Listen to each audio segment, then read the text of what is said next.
from here, we will go ahead and shift to the official categories. And as I noted, up at the top, we each have our own 5 nominees and a selected winner as we go. Dave, we'll start with you as we get to Best Movie Discovery. And I will, I guess, offer some clarity because when we have brought this up to even our own staff, there's been some confusion. What's happening? I know. So we're not talking about movies. We're talking about craftsmen. It could be composers, actors, directors, whatever the case may be, production designers. These are discoveries for us this year. We did not know much about them previously, but we very much look forward to seeing what they have in store in the future. So that is Best Movie Discovery. Dave, what do you have as your 5 nominees?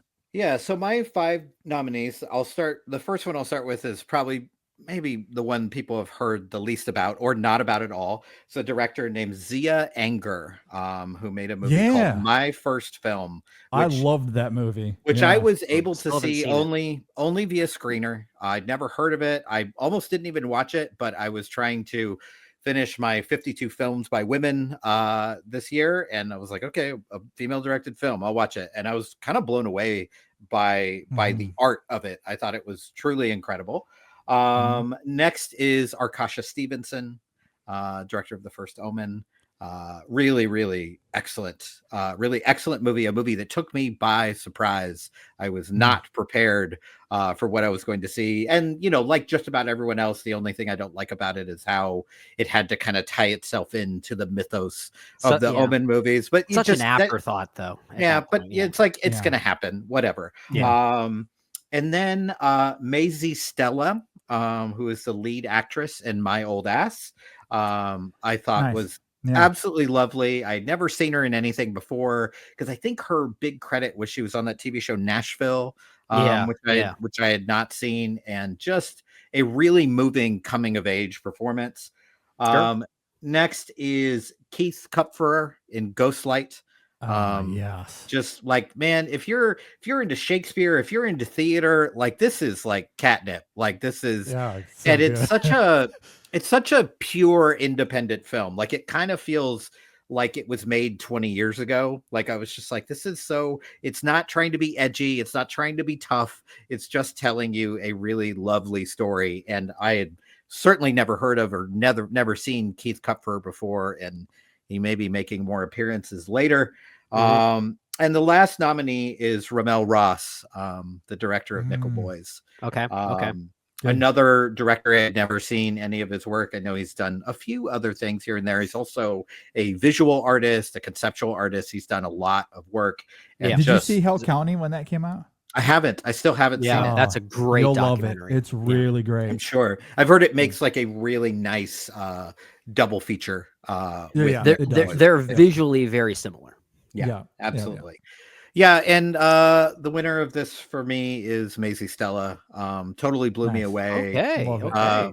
Was not prepared for that performance. Like just from the first scene to the last scene, I was just like locked in to this journey, and I was not expecting. She's so fun. They marketed that film so interestingly because they really push Aubrey Plaza's presence in the movie, and totally it's so shocking. minimal.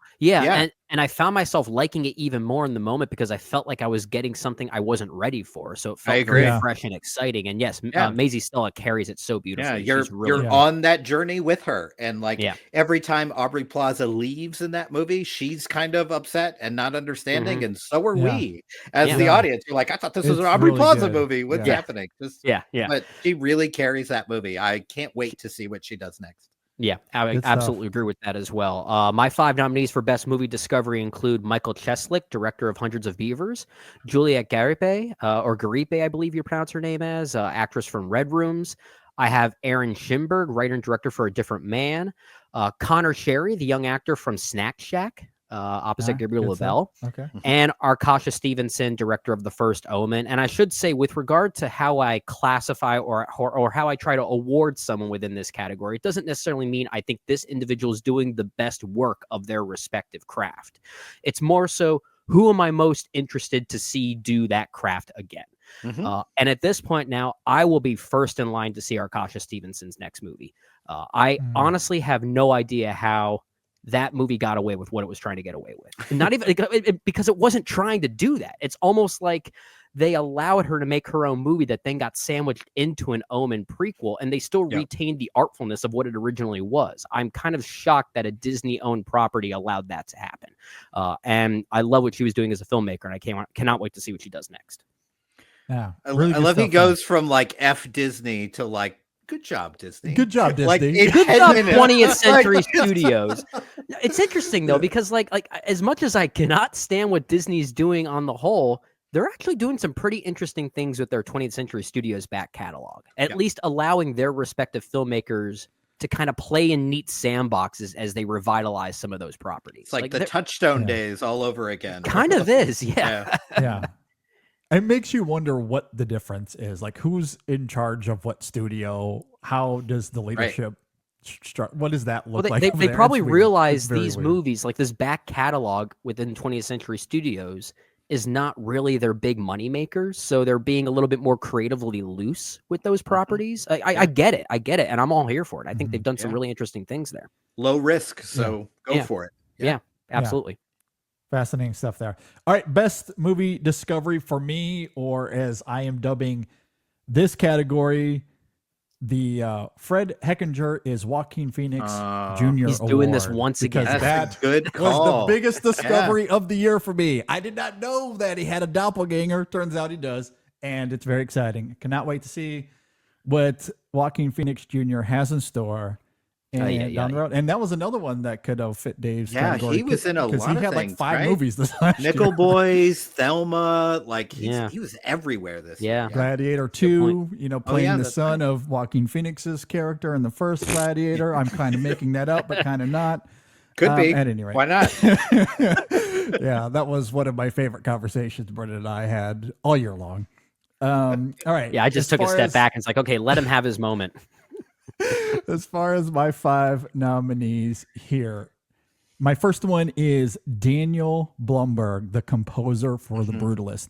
Let me throw this out there. Take a guess as to how many scores he's done. I'm going to say 3. I was just going to guess 3.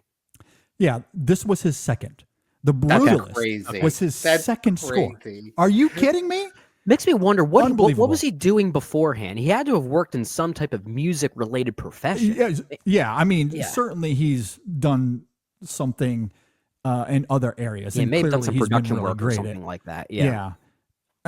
So I'm sure whatever he did previously was phenomenal, but for that to be his second film score is it blew me away. Sure. My next nominee here is Payal Kapadia, the director for All We Imagine as Light. Knew that was coming. Yep. Absolutely massive discovery. And I believe that was only her second or third film as well. So similar-ish story there to Blumberg. My next nominee here, Rachel Lambert, the director for Sometimes I Think About Dying. Again, I guess there's a theme brewing. I did not really anticipate this, but I believe that is her second or third film as well. And I was blown away by the subtlety of that film. I am a huge fan of methodical cinema. I eat that up all day long. I know it's not for everybody, but it's something that I very much enjoy. And the stoicism of that film, I think, is full of a lot of rich qualities. And I did not anticipate that. So I was blown away by that movie. The next nominee for me, Katie O'Brien, the actress for Love Lies Bleeding and Twisters. I thought she had a really, really great year. Love Lies Bleeding especially. She was really, really great in that film. And I love that I cannot wait to see what she has in store for us down the road. And then my last nominee here, another director, Annie Baker, for the film Janet Planet. Another film that I really, really love a lot. This more methodical cinema for JT. Exactly. Yeah, I know, shocking, right? I mean, to call that film methodical might be giving it too much energy. Yeah, it could be. It's very quiet, very stoic. Once again, yes. Do love that about that film. Like I would have gone with Daniel Blumberg here if not for my winner, because I was really blown away by his work in The Brutalist. But the discovery for me, quite easily, is Payal Kapadia for All We Imagine as Light. I was That's a good choice. That's a really absolutely stunned by that film. The first time I watched it, I walked away with this feeling of euphoria that I talked about on last week's show when we talked about best scenes of the year. I could not believe how hard I fell for that film, and I was able to give that one a second watch right before we did our review.